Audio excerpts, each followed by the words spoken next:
लाखो रुपयांचं उत्पन्न आहे, ITR वेळेवर फाईल करताय, तरीही तुमचं लोन रिजेक्ट होतंय का? आपण समजून घेऊ. कदाचित प्रॉब्लेम तुमच्या सिबिलमध्ये नाही, तर तुमच्या बँक स्टेटमेंटमध्ये असू शकतो. टॅक्स वाचवण्यासाठी लोक ITR मध्ये उत्पन्न कमी दाखवतात, पण बँकेत लाखो रुपयांचे व्यवहार झालेले असतात. किंवा लोन मिळवण्यासाठी ITR फुगवून दाखवतात, पण प्रत्यक्षात बँकेत पैसेच आलेले नसतात. लक्षात ठेवा, बँक फक्त कागदावरचा ITR बघून लोन देत नाही, तर ती तुमचा खरा-खुरा कॅश फ्लो तपासते. तुमच्या बँकेत आलेला प्रत्येक रुपया तुमचं इन्कम नसतो. तो कुणी दिलेला ॲडव्हान्स, उसनवार पैसे किंवा एखादं कर्ज सुद्धा असू शकतं.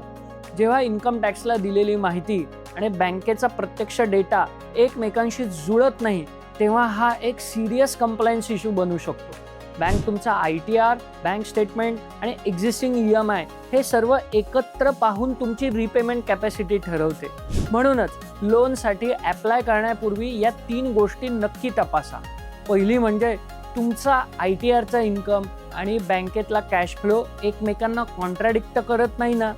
दुसरी म्हणजे बँकेत आलेल्या मोठ्या डिपॉझिट्सचं प्रॉपर एक्सप्लेनेशन तुमच्याकडे आहे का. आणि तिसरी गोष्ट म्हणजे बिझनेस आणि पर्सनल ट्रान्झॅक्शन तुम्ही वेगवेगळे ठेवले आहेत का. लक्षात ठेवा, तुमचे डॉक्युमेंट्स नुसते मॅच करायचे नाहीत, तर ते लॉजिकली एक्सप्लेनेबल असायला हवेत. यामुळे तुमची लोन एलिजिबिलिटी चांगली होते. हा व्हिडिओ आत्ता सेव्ह करा, लोन घेणाऱ्या मित्राला नक्की शेअर करा. कर्जमुक्तीच्या प्रवासाला तुम्हाला खूप खूप शुभेच्छा.